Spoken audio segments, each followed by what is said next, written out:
ലേഖന വിവാദത്തിൽ കോൺഗ്രസ് ദേശീയ നേതൃത്വം തന്നെ ഇടപെട്ട് ശശി തരൂരിനെ അനുനയിപ്പിക്കാനുള്ള നീക്കങ്ങൾ നടന്നതിന് പിന്നാലെയാണ് നേതൃത്വത്തിന് മുന്നറിയിപ്പ് നൽകിക്കൊണ്ടുള്ള തരൂരിന്റെ ലേഖനം ഇംഗ്ലീഷ് ദിനപത്രത്തിൽ വീണ്ടും പ്രസിദ്ധീകരിച്ചിരിക്കുന്നത്.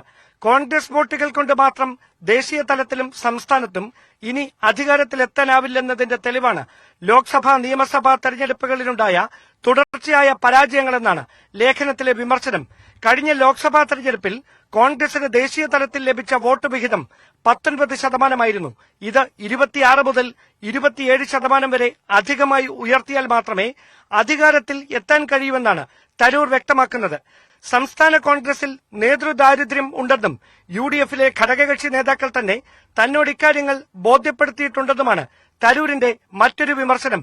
തിരുവനന്തപുരം പാർലമെന്റ് മണ്ഡലത്തിൽ താൻ വിജയിച്ചത് കോൺഗ്രസ് വിരുദ്ധരുടെ വോട്ടുകൾ കൂടി നേടിയിട്ടാണ്. മറ്റ് പാർട്ടി അനുഭാവികളുടെ വോട്ടുകളും തനിക്ക് ലഭിച്ചത് നിലപാടുകളോടുള്ള സ്വീകാര്യത കൊണ്ടാണെന്നും ലേഖനത്തിൽ പരാമർശമുണ്ട്. പരമ്പരാഗത വോട്ട് വിഹിതത്തിനപ്പുറം തന്റെ വിജയമാതൃക മറ്റിടങ്ങളിലും പരീക്ഷിച്ചാൽ മാത്രമേ 2026 പ്രതീക്ഷയ്ക്ക് വകയുള്ളൂവെന്നും ലേഖനത്തിൽ തരൂർ വ്യക്തമാക്കുന്നു.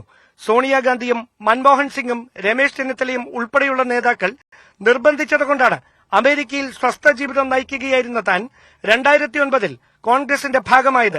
തന്റെ സേവനം പാർട്ടി വേണ്ട വിധത്തിൽ പ്രയോജനപ്പെടുത്തിയില്ലെങ്കിൽ അതിന് മറ്റു വഴികളുണ്ടെന്നും തരൂർ മുന്നറിയിപ്പ് നൽകുന്നുണ്ട്.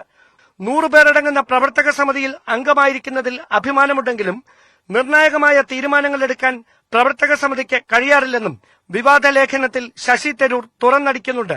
രാഹുൽ ഗാന്ധിയുമായി നടന്ന കൂടിക്കാഴ്ചയ്ക്ക് ശേഷമാണോ ഇംഗ്ലീഷ് ദിനപത്രത്തിന് അഭിമുഖം നൽകിയതെന്ന കാര്യത്തിൽ ഇപ്പോഴും തരൂർ ക്യാമ്പ് വ്യക്തമായ മറുപടി നൽകിയിട്ടില്ല.